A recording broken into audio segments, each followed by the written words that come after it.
भगवती सती जी ने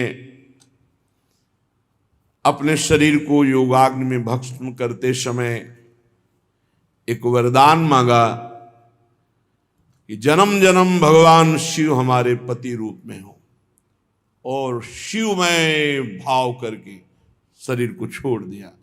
योगाग्नि ने शरीर को भस्म कर दिया। अंबाजी हिमांचल और मैना से पार्वती के रूप में प्रकट हुई। बड़े बड़े ऋषि मुनि हिमालय में आकर वास करने लगे, क्योंकि आद्याशक्ति परम ज्ञान का भंडार पार्वती जी के रूप में प्रकट हुई। हिमालय में विविध रत्न अपने आप खाने प्रकट हो गई रत्नों की। सिद्ध मुनीश्वरों का निवास स्थल बन गया हिमालय। रिद्धियां सिद्धियां लौट रही हैं, क्योंकि भगवती पार्वती जी प्रकट हुई। बड़ा आनंद उत्सव रोज का रोज मन रहा है। एक दिन भगवान के परम प्रिय मनः स्वरूप देवर्षि नारद जी पधारे। हिमांचल ने चरणामृत उतारा, चरणामृत पिया, आरती पूजा करके भोग पवाया और फिर कहा, आपकी कृपा से परम कुशल मंगल है, हमारे यहां एक कन्या रत्न की प्राप्ति हुई है। मैना जी को आदेश किया, पार्वती जी को लाई। बहुत त्रिपुर सुंदरी भगवती हैं। देवर्षि नारद जी दृष्टि से देखते ही समझ गए, ओहो, ये तो आद्याशक्ति है। बड़े सद्गुण वर्णन किए। कहा, अब सावधान होकर के सुनो, समस्त सद्गुणों की खान तुम्हारी कन्या है, पर इसमें कुछ दोष जो मुझे दिखाई दे रहे हैं। इसको जो पति मिलेगा वो थोड़ा योगी। अब योगी क्या, योगिंद्रों मुनिंद्रों के गुरु हैं भगवान शिव। जटाधारी, ऐसी वैसी जटा थोड़ी कि जन साधारण जटाएं हों, नहीं। जब गंगा जी ने भागीरथ जी से कहा कि मैं ब्रह्मलोक से जब मृत्युलोक उतरूंगी तो मेरा वेग सहने के सामर्थ्य भूमि में नहीं है, मैं सीधे रसातल को चली जाऊंगी, तो तुम्हारा उद्देश्य अपने पुरखों को तारने का फिर भी पूरा नहीं होगा।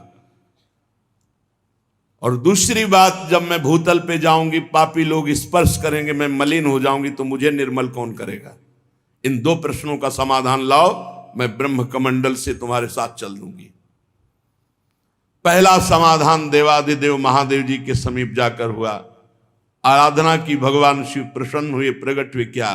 प्रभु, ब्रह्मलोक से गंगा जी आएंगे, उनको भूतल में रोकने की केवल आप में ही सामर्थ्य है, आप रोक लीजिए, हमारे पुरखों का उद्धार हो जाएगा और जगत का मंगल होगा।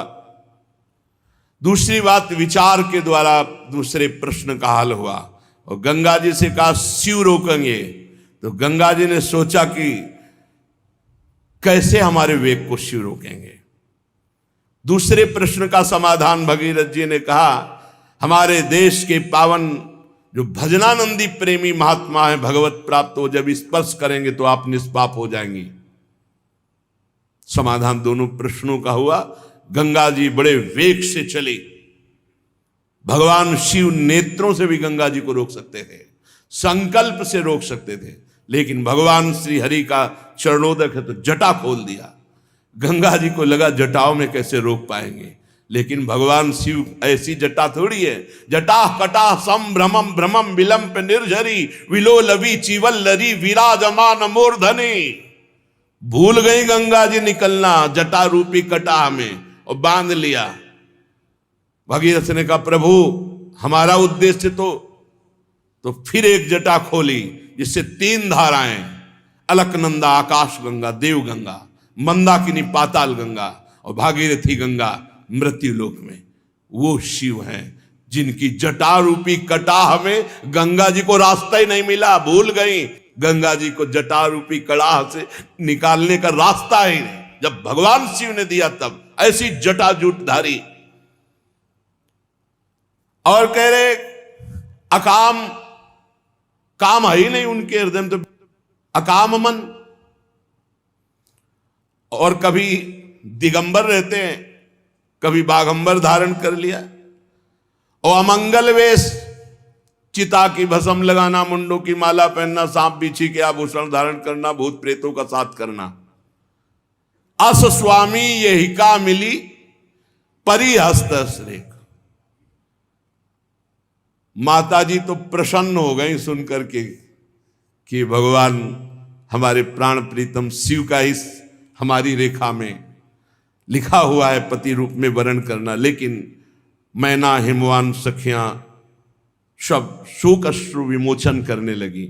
आनंद अश्रु मैया के, पार्वती जी के आंखों से, और शोक अश्रु मैना हिमांचल और सहचरी, इतनी त्रिपुर सुंदरी, और इनके लिए ऐसा वर। हिमवान जी ने कहा कोई उपाय है जिसके द्वारा हम अपनी पुत्री के इस भाग्य को पलट सकें, क्योंकि हमारे पास कोई कमी तो है नहीं। ऐसा कोई अनुष्ठान, कोई उपाय। तो कहा मुनीश हिमवंत सुनु, जो विधि लिखा लीलार, देव दनुज नर नाग मुनि, को न मेटनहार। ऐसा कोई देवता ही नहीं पैदा हुआ, ऐसा कोई दैत्य नहीं, ऐसा कोई मनुष्य नहीं, ऐसा कोई नाग नहीं, ऐसा कोई मुनि नहीं कि जो भाग्य में लिखा हुआ है उसको पलट सके। बैठा लो दिमाग में, सत्संग सुनते हो इस बात को बैठा लो दिमाग में।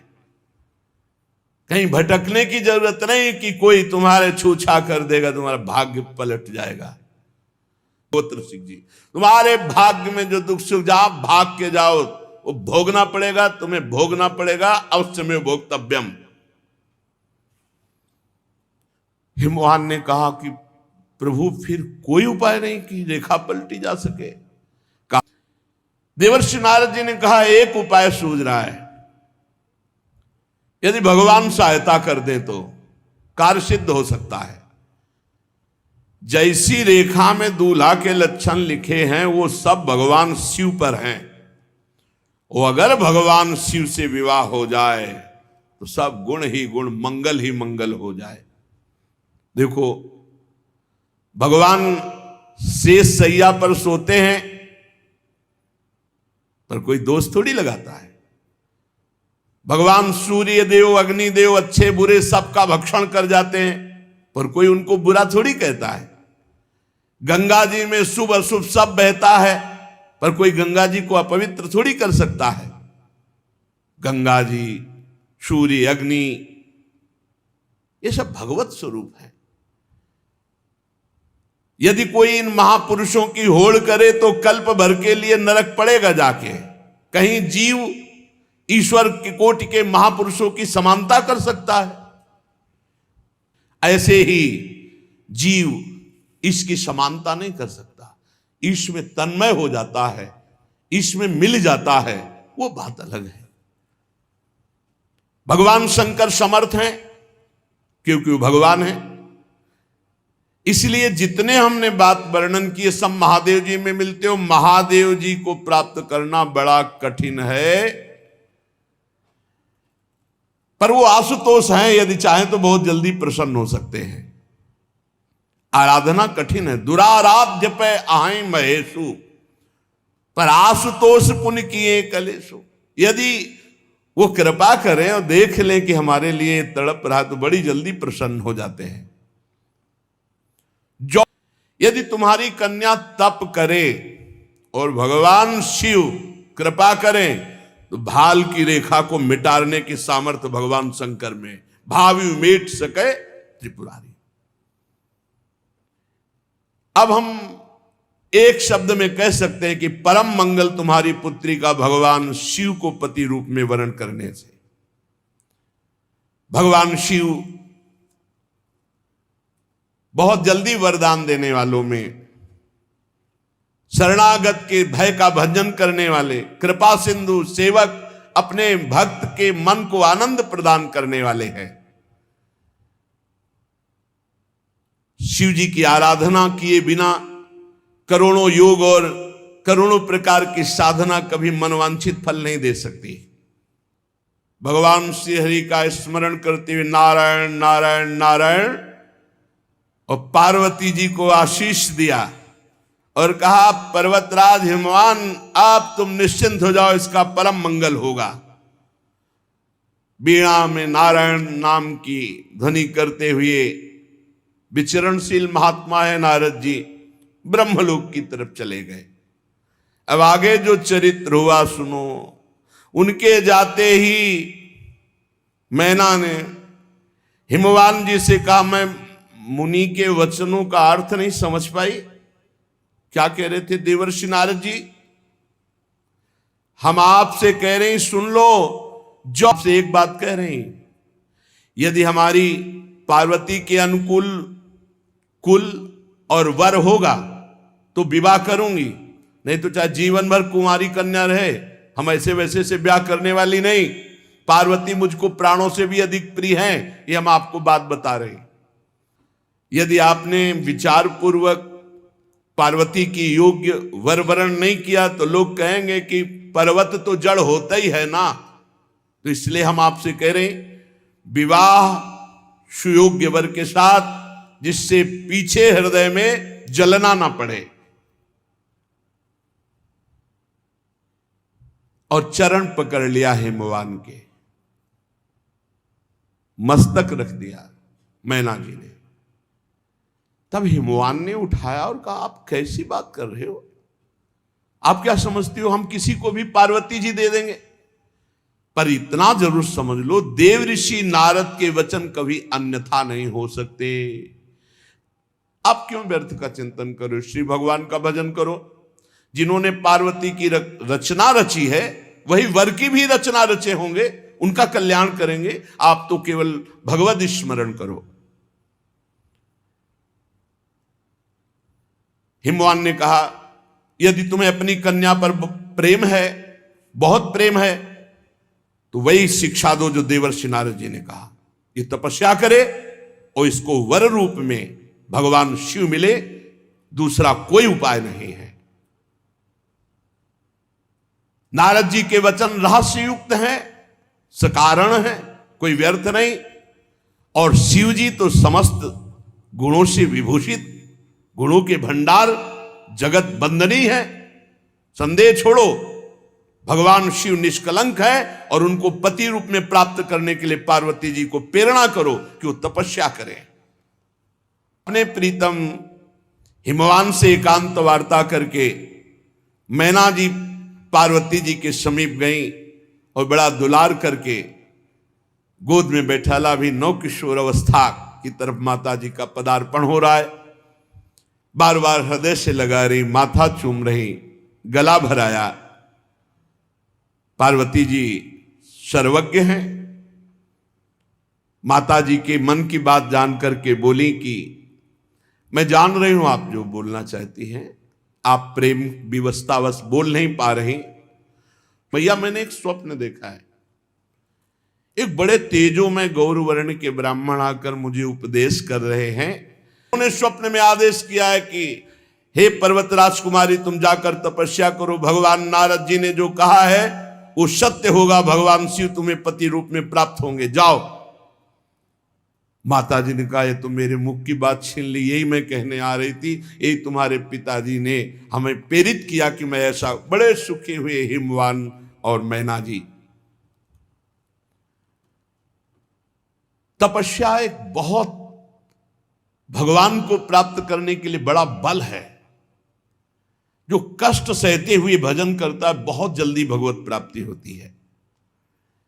तपस्या के बल से ही ब्रह्मा जी ने संसार को रचा। तापो तापो, पीछे सुना सत्संग में 2 अक्षर प्रकट हुए थे, तापो। माता जी ने बहुत प्रकार से समझाया और प्रणाम किया माता पिता को पार्वती जी ने, और अपने प्राण प्यारे भगवान शिव के लिए तपस्या करने के लिए चली। कुटुंबी पिता माता सब व्याकुल हो गए, सबके अश्रु चल रहे हैं। उसी समय वेदशिरा नाम के मुनि ने आकर समझाया कि कोई तुम्हारी साधारण कन्या नहीं है, आद्याशक्ति है, तुम चिंता मत करो, इन्हें जाने दो तपस्या में। एकांत हिमालय के क्षेत्र में बस एकांत में आसन जमाया, भगवान शिव का ध्यान करते हुए गर्मी सर्दी बरसात खुले, भगवान शिव का ध्यान, सब द्वंद्वों को सहना, शरीर की शुद्ध भूल गई, शिवाकार वृत्ति। कितना समय व्यतीत हो गया? 1000 वर्ष। 1000 वर्ष, 1000 वर्ष तक एक बार केवल थोड़ा फल पा लिया। फिर 100 वर्ष तक साग की पत्ती मुख में रख ली, फिर उसको भी छोड़ करके केवल जल, बारी बतासा, बारी जल बतासा वायु। पत्ते भी खाना जो साग के थे उनको छोड़ दिया, बहुत समय तक केवल जल, एक बार उसको भी छोड़ दिया, जल को भी छोड़ दिया, केवल श्वास चल रही है, भारी तपस्या। फिर बेल पत्र जो जमीन पर गिर के सूख जाते, 3000 वर्ष तक ऐसे बेल पत्र को मुख में, सूखे हुए बेल, फिर उसको भी छोड़ दिया। पुनि परिहरे सुखाने उपरना, अब तो प्राण भी सूख गए। माता जी का नाम पार्वती जी का अपर्णा हुआ। आकाशवाणी हुई, हे अपर्णा, हे पार्वती जी, तुम्हारा मनोरथ सफल हुआ, तो अब इस कठिन क्लेश तपस्या को त्याग दो, भगवान शिव तुम्हें प्रीतम रूप में मिलेंगे। ऐसा आज तक किसी ने तप नहीं किया। बड़े बड़े ब्रह्म ऋषि, बड़े बड़े मुनि महात्मा, किसी ने ऐसा। अब इस आकाशवाणी को तुम सत्य मानो, निरंतर परम पवित्र हृदय में बात धारण कर लो, भगवान शिव तुम्हें पति रूप में मिलेंगे।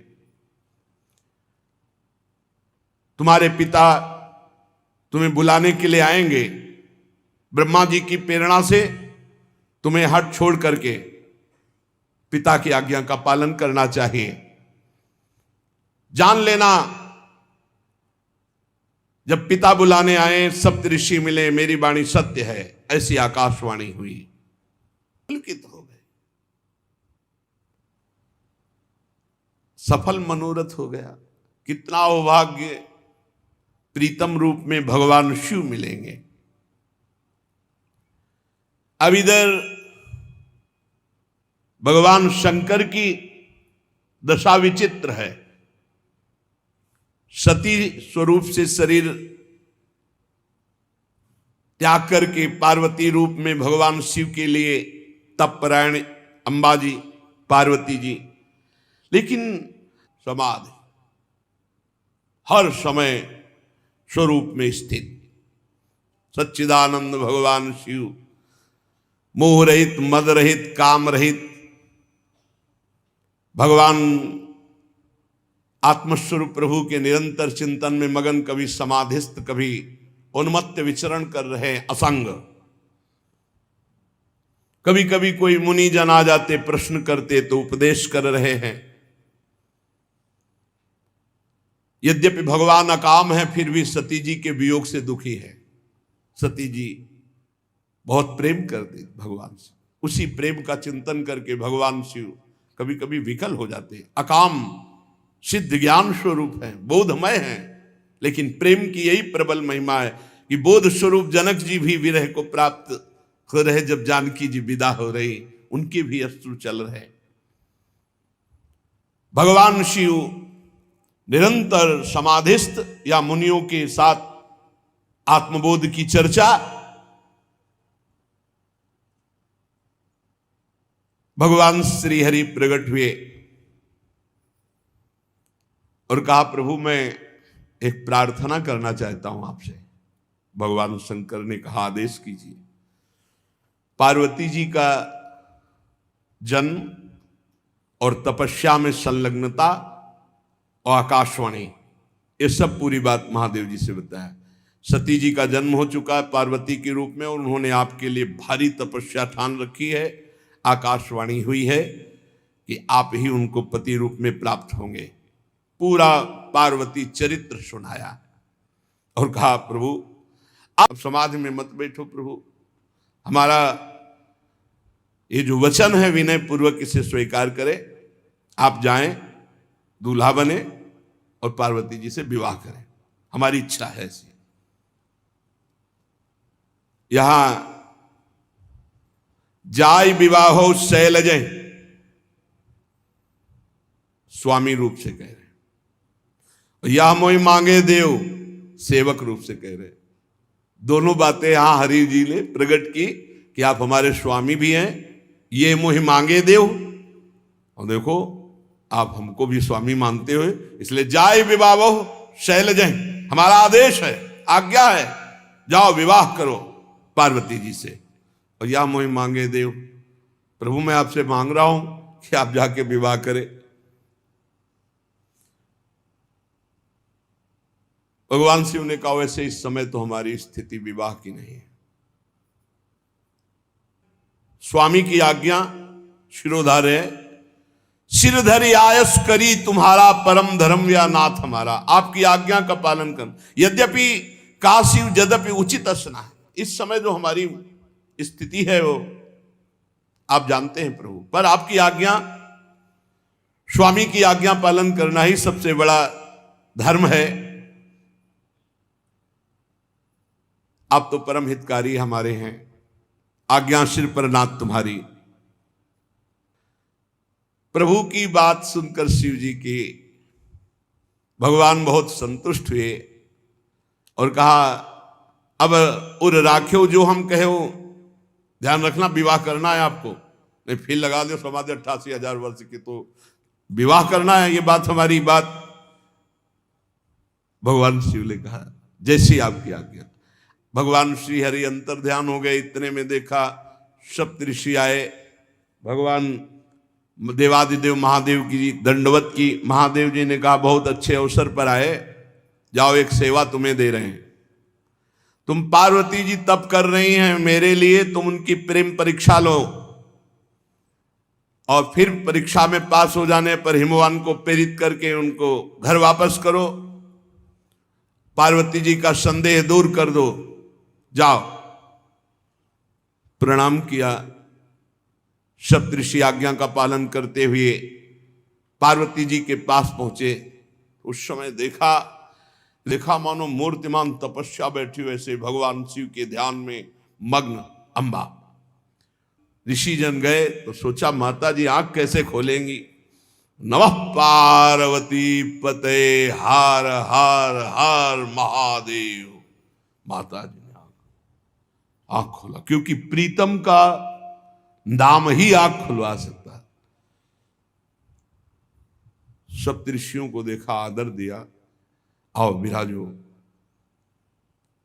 सप्तऋषियों ने कहा बस ऐसे ही जा रहे थे, देखा आप तपस्या में संलग्न हो, इतनी कठोर तपस्या तो भूतो न भविष्यति, पर आप चाहती क्या हैं, क्या कर रहे हो, क्या फल है आपकी इस तपस्या का, आप कृपा करके वर्णन करेंगे। मुस्कुरा दिया माता जी ने, पर्वत से प्रकट हूं, हंसोगे पक्का हंसोगे, मैंने हठ ठान लिया है।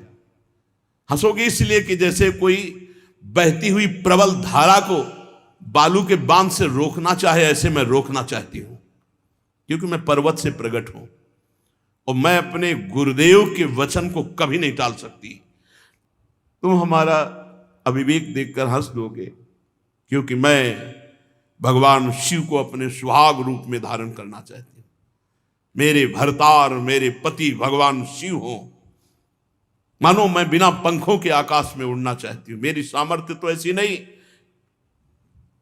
पर मेरी चाह है, मेरा हठ है कि मैं भगवान शिव को अपने पति के रूप में प्राप्त करना चाहता। हंस पड़े ऋषि, हंस पड़े और बोले हाँ पक्का पक्का, पर्वत से प्रकट हुई हो। अरे नारद के उपदेश से आज तक किसका घर बसा है? नारद का उपदेश सुनने के बाद किसी का घर बसा है? सुनो, दक्ष के पुत्र थे, उपदेश कर दिया, आज तक लौट कर घर नहीं आए। चित्रकेतु कर घर उन घाला, चित्रकेतु का घर बर्बाद कर दिया। कनक कशिपु कर पुनिय सहाला, हिरण्याकश्यप का घर बर्बाद कर दिया। प्रहलाद जी को उपदेश दे दिया, सब चौपट हो गया। का जिसने जिसने उपदेश सुना घर छोड़ करके बर्बाद हो गया। और आप बताएं, आप जिन गुरु की इतनी महिमा गा रहे हो नारद जी की, मन कपटी है, बड़े सज्जन भेष में रहते हैं, लेकिन उपाय यही रहता, सबको अपने जैसा ही बनाना चाहते हैं। उन नारद जी की बात कर रहे हो आप, नारद जी की बात तो कर रहे हो। आज तक किसी का घर नहीं बसा, सब चौपट हुआ जिसने जिसने उनका उपदेश सुना। और आप भी कैसा पति चाह रहे हो नारद जी के उपदेश से? उदासीन, किसी से मतलब ही नहीं, गुणहीन, कोई गुण ही नहीं, क्योंकि गुणातीत है, लज्जा का प्रवेश ही नहीं। और आपको बता दें, कुबेश, बड़ा ही कुबेश धारण करने वाले, नरमुंडों की माला, और घर बरगद का पेड़ है, उनके लिए इतना कठोर तप कर का ऐसा दूल्हा मिलने से कौन सुख मिलेगा? नारद जी के चक्कर में आकर के आप भी इतनी कठोर तपस्या शिव के लिए कर रहे हो, परीक्षा ले रहे।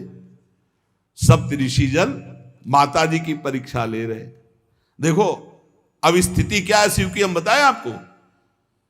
घर तो है नहीं, अकेले रहते हैं, और इसी के लिए आप तप कर रहे हो। हम लोग बहुत विचार कर आए हैं, ऐसे कि घर में कहीं स्त्री खटाती है, और आप ऐसे के लिए सुनो, हम बात करके आ रहे हैं। वैकुंठाधिपति वेद जिनके नेति नेति करके गुण गाते हैं, साफ सद्गुणों की रास लक्ष्मी जी जिनके चरण चापती रहती हैं, हम बात करके आ रहे हैं। ऐसे प्रभु से आपका ब्याह करा देंगे। छोड़ो तपस्या और तैयारी करो ब्याह की, हम तो बात कर ही आए हैं। माता जी बहुत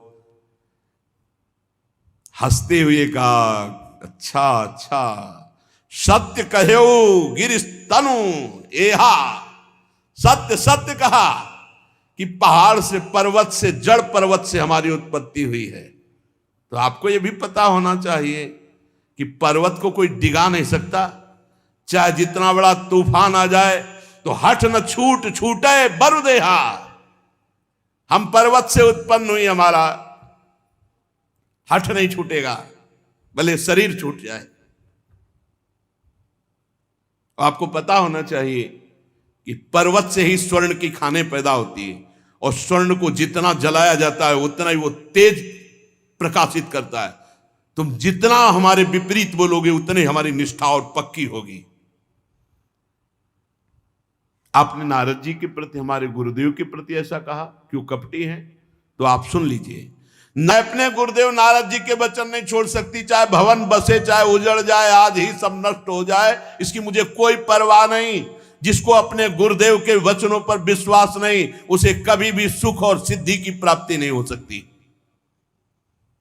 तुमने कहा कि मैं भगवान वैकुंठाधिपति को तुम्हारे लिए, माना कि महादेव जी समस्त अवगुण भवन में, भगवान विष्णु समस्त सद्गुणों की खान पर, तुम्हें पता होना चाहिए सप्तऋषियों, जिससे मन जिसका रम जाता है उसको उसी से काम होता है।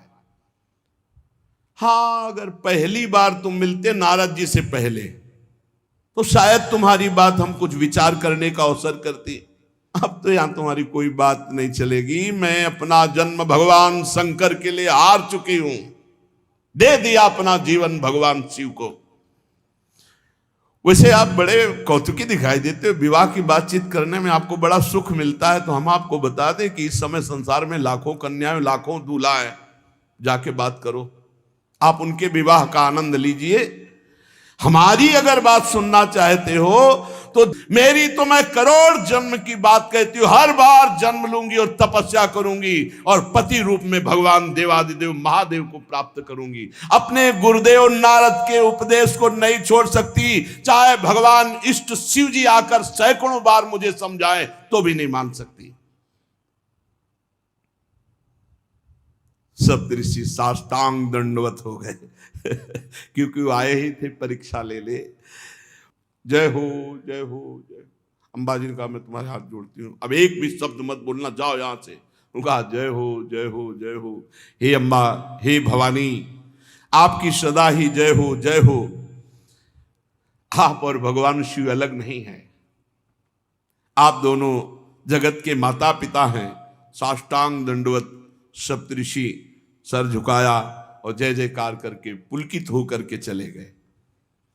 और हिमवान से कहा जा करके पार्वती जी की तपस्या पूर्ण हुई, भगवान शंकर वर रूप में मिलेंगे, जाओ उनको लिवा लाओ। और भगवान शंकर के पास जाके कहा प्रभु बिल्कुल अनन्य आपकी है, किंचन मात्र कहीं अन्य कोई गुंजाइश ही नहीं है।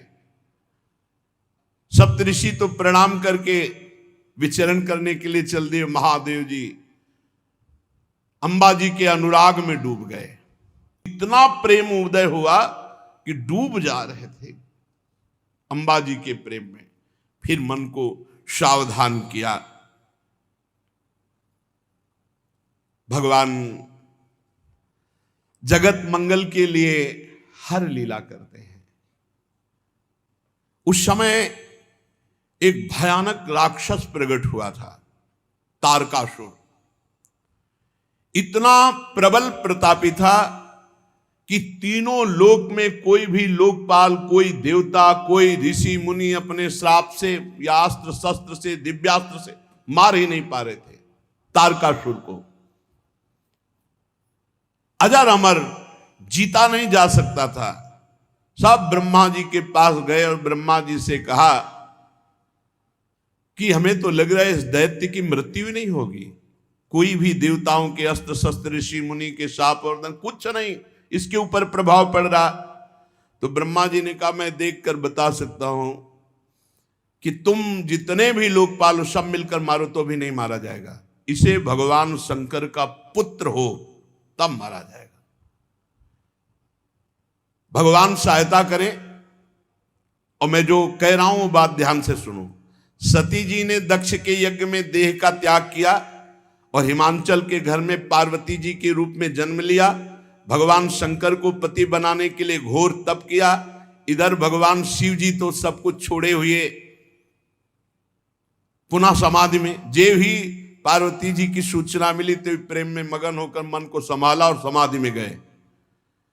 अब बड़े असमंजस की बात है कि ब्याह के लिए इनकी समाधि भंग हो, और समाधि भंग करने की सामर्थ्य त्रिभुवन में किसी के नहीं। एक उपाय हो सकता है, यदि तुम सब जाकर कामदेव की विनय करो, कामदेव जाए भगवान शिव को काम से युक्त करे तो विवाह होने में देरी न लगे। शिव की समाधि काम भंग कर सकता है। जाकर शिव जी के चरणों में हम तुरंत मना लेंगे, समाधि केवल ये भंग करे, और विवाह के लिए राजी क्षण में हम उन्हें कर लेंगे, ब्रह्मा जी ने कहा। क्योंकि ब्रह्मा जी को पता था हरि जी ने पहले वचन ले लिया है। लेकिन पार्वती जी के प्रेम को सुनते ही इतना उमगे और बस समाधि में पहुंच गए। अब देवताओं ने कामदेव को बुलाया। कामदेव उपस्थित हुए, 5 बाण धारण करने वाला और मछली की ध्वजा। देवताओं ने कामदेव से कहा कि हम सब पूरे त्रिभुवन की रक्षा इस समय तुम्हारे हाथ में है, जाओ और भगवान शिव की समाधि भंग कर दो। कामदेव लगा तुम्हारा सबका दिमाग तो सही है, ज्वाला में झोंक रहे हो हमको, भगवान शिव की समाधि हम भंग कर देंगे। सबने विनय किया कि आप पूरे त्रिभुवन की बात है, तारकासुर आतंक मचाए हुए है, किसी भी देवता का, भगवान शिव की समाधि हम भंग कर देंगे। सबने हाथ जोड़ा और कहा बड़ा यश मिलेगा आपको, सबकी रक्षा का आपको उत्तरदायित्व तो ब्रह्मा जी ने आपको दिया है। तब उन्होंने कहा अच्छा यदि ऐसा उत्तरदायित्व दिया है तो परहित लाग तजय जे देही संतत संत प्रशंसय देही। मेरा नाश तो है ही शिव की समाधि भंग करने में, पर अगर सबका कल्याण है मैं तो अपने प्राणों की बाजी लगाकर भी वही उपाय करूंगा। सबको सर नवाया, ब्रह्मा जी का स्मरण किया कि पितामह की आज्ञा है, और अपने सहायक बसंत ऋतु को लेकर 5 बाण। मन में निश्चय किया शिव विरोध का मतलब है मृत्यु, पर मैं जगत मंगल के लिए करूंगा। बस वहां से जे ही चला, अपना प्रभाव फैला दिया, पूरा संसार काम के वश में हो गया, पूरा संसार। जितने ब्रह्मचर्य, नियम, संयम, धीरज, धर्म, ज्ञान, विज्ञान, सदाचार, जप, योग, वैराग्य, विवेक, सब काम के प्रति व्याकुल हो गए। ये संयम, नियम, ब्रह्मचर्य, योग, ज्ञान, वैराग्य सब ग्रंथ में लिखा रह गया। सब लोग कह रहे हैं क्या हो रहा है, सबके हृदय में काम भाव जागृत हो गया। स्त्री पुरुष संज्ञा वाले चर अचर प्राणी सब अपनी मर्यादा छोड़कर काम के अधीन हो गए।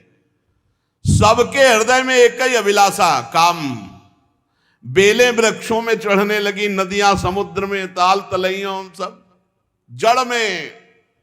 जब जड़ की दशा तो चेतन जीवों की दशा क्या, आकाश जल पृथ्वी में विचरने वाले पशु पक्षी सब अपने ऋतु को भुलाकर काम विवश हो गए। कामांध चकवा चकवी, रात दिन का भेद छोड़ दिया। देवता, दैत्य, मनुष्य, किन्नर, सर्प, प्रेत, पिशाच, भूत, प्रेताले तो सब काम ही के गुलाम हैं। इनकी दशा क्या वर्णन करें। हम दशा उनकी वर्णन करते हैं जो ब्रह्माकार वृत्ति में थे। बोले जोगी जी, तपस्वी जी, ब्रह्मज्ञानी जी, ये सब जो है जो ब्रह्म में देख रहे थे वो नारी में देखे, ऐसा काम का प्रभाव। अरे भाई, स्त्री पुरुष जड़ चैतन्य, जोगी ज्ञानी, ब्रह्मचारी, नियमी, संयमी, बैरागी, तपस्वी, सब काम के अधीन। भगवान के चिंतन में डूबे थे। उन जो भगवान के दास थे उनमें कोई फर्क नहीं, क्योंकि काम का फर्क अहम में पड़ता है। 48 मिनट में पूरे ब्रह्मांडों में काम का कब्जा। कोई ऐसा नहीं, भगवान जिसको बचाए उसके सिवा कोई ऐसा नहीं जो काम के अधीन ना हो गया हो। अब जेव ही कामदेव भगवान शिव के पास पहुंचा, जेव ही शिव जी को देखा डर गया। शांत स्वरूप भगवान के ध्यान में निमग्न समाधि। शिव ही बिलो की सशंक उमारू भयो जथाथिति सब संसार। 48 मिनट बाद जब वो भगवान शिव को देखा, घबरा गया। जो ही घबराया तो पूरा ब्रह्मांड चैन से हो गया। काम घबराए तो ब्रह्मांड चैन से, और काम अगर घबराए ना तो पूरे ब्रह्मांड को बेचैन कर दे। अब जैसे कोई नशा उतर जाए ऐसे उतर गया सबके। ये क्या हो रहा था अभी 48 मिनट तक। महाभयंकर भगवान शिव को देखकर थर थर कांपने लगा कि कैसे इन पे बाण संधान करें। आखिरकार उसने कहा वापस तो लौटेंगे नहीं, भगवत कार्य के लिए आए हैं, ब्रह्मा जी का आदेश है, मरना तो पक्का है। बसंत ऋतु से कहा प्रकट करो अपना प्रभाव। मलय मारुत को कहा शीतल मंद सुगंध वायु, वन उपवन सब सुंदर। अप्सराओं से कहा सामने हम नहीं रहेंगे, पीछे से नृत्य करो, पीछे से। ऐसा जाल रचा कि योग योगिंद्रों मुनिंद्रों के गुरु हैं भगवान शिव। जितनी काम की ताकत थी, सकाल कला कर कोटि विधि हारे सेन समेत, चली ना चल समाधि शिव कोपि हृदय निकेत। सब कला कर लिया, कुछ फर्क नहीं पड़ा भगवान शिव की समाधि में। वो अपने ही स्वरूप में है। बहुत क्रोध आया काम को कि जिस काम के लिए आया वो तो काम ही नहीं बना। सामने एक वृक्ष, बट वृक्ष के नीचे भगवान शिव दूर, कितना दूर आपने कल सुना, 75 योजन दूर। 75 योजन दूर एक आम के वृक्ष की डाल में छिपकर 5 बाण का संधान करके भगवान शिव के ऊपर एक साथ छोड़ा, कान तक खींच करके। कामदेव के तीक्ष्ण बाण 5 जाकर भगवान शिव के हृदय में लगे। आंख खोल दिया, ये देखो कितना प्रबल है। बुनगा होके ताल ठोकते हैं अपने लोग, भुनगा होके ताल ठोकते हैं। अरे सोचो 5 बाण मारे तो शिव की समाधि भंग हो गई। इसलिए राधा राधा राधा राधा शिव जी ने आंख खोल करके, कौन ऐसा जो मेरी समाधि को खोल सकता है? भगवान शिव की दृष्टि अमोघ है। तुरंत देखा, आम के पल्लों पर छुपा हुआ काम बाण संधान करके मारा। शिव जी ने 2 बंद कर लिए, तीसरा खोल दिया। 2 से देखा और 2 बंद किए, जो ही तीसरा, तो मैं पेड़ सहित भस्म हो गया। शिव जी की दृष्टि। तीसरा नेत्र खोलते ही राखें मिली हुआ, न काम के धनुष, न बाण, न पेड़, थोड़ी मुट्ठी भर राख पड़ी थी। शिव है। अब तो हाहाकार मच गया पूरे संसार में। जितने साधक थे, योगी, बैरागी, ज्ञानी, बोले जय भगवान, काम भस्म हो गया। सारी झंझट तो इसी की थी। बड़े बड़े डरते इससे। सब ने कहा भगवान तुम्हारी जय हो, जिंदगी भर के लिए अब कोई चिंता नहीं, क्योंकि यही चिंता है। बड़े बड़े साधक सब नाचने लगे, योगी, ध्यानी, ज्ञानी, बैरागी। अब क्या, काम भस्म हो गया। विजयी जोगी अकंटक भय, पति गति सुनत रति मूर्छित भई। रति ने सुना हमारे पति को भगवान शंकर ने भस्म कर दिया, रोते हुए गए, चरण पकड़ा, आशुतोष कृपालु शिव, आप हमारी रक्षा करें, आपने तो हमारे सुहागई को भस्म कर दिया, प्रभु आप कृपा करो। तो कहा ठीक है, तुम्हारे पति का नाम आज से अनंग होगा। शरीर तो नहीं देंगे हम, सामर्थ्य दे देंगे, बिना शरीर के सबके हृदय में अपना प्रभाव रखेगा। अनंग, शरीर रहित पर सबको अपने अधीन करने की सामर्थ्य। और शरीर से तुम मिलोगी, इंतजार करो, जब भगवान द्वापर में कृष्ण रूप से अवतरित होंगे तो उनके पुत्र प्रद्युम्न के रूप में तुम्हारा पति शरीरधारी, तब तुम मिलोगे। अभी तो अनंग रूप से रहकर पूरे जगत पर शासन करेगा। रति प्रसन्न होकर भगवान शिव की कृपा मनाती हुई चली गई। अब देवताओं ने सब समाचार सुना, सीधे बैकुंठ पहुंचे। ब्रह्मा जी को ब्रह्मलोक से, बैकुंठ से हरि को, और कहा प्रभु तुरंत कैलाश चलो, दोबारा समाधि न लगने पावे, क्योंकि फिर वो अपने मन को समाधि में लगा लेंगे।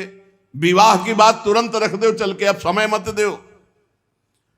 सब गए और बोले कृपा सिंधु वृषभध्वज, याद होनी चाहिए आपसे। हमने कहा था विवाह, आप समाधि में बैठ गए तो भंग तो हो गई समाधि।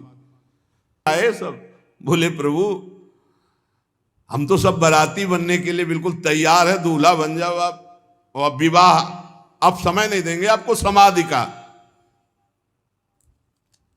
प्रभु पार्वती ने अपार तपस्या की आपकी प्राप्ति के लिए, अब अंगीकार कीजिए।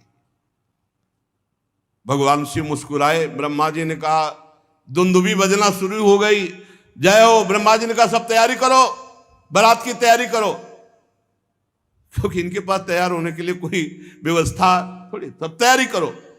नगाड़े बजने लगे, जय हो जय हो। भगवान शंकर ने कहा कि सप्तऋषियों ने हमें बताया था पार्वती जी के प्रेम को, तो ब्रह्मा जी ने कहा हमने उनको घर भेज दिया है, और हमने सूचना भी कि विवाह की तैयारी करो। वहां तो तैयारी पहले से शुरू है, अब आप तैयारी कर लो। ब्रह्मा जी ने कहा देरी की बात नहीं है, लगन, इधर लगन।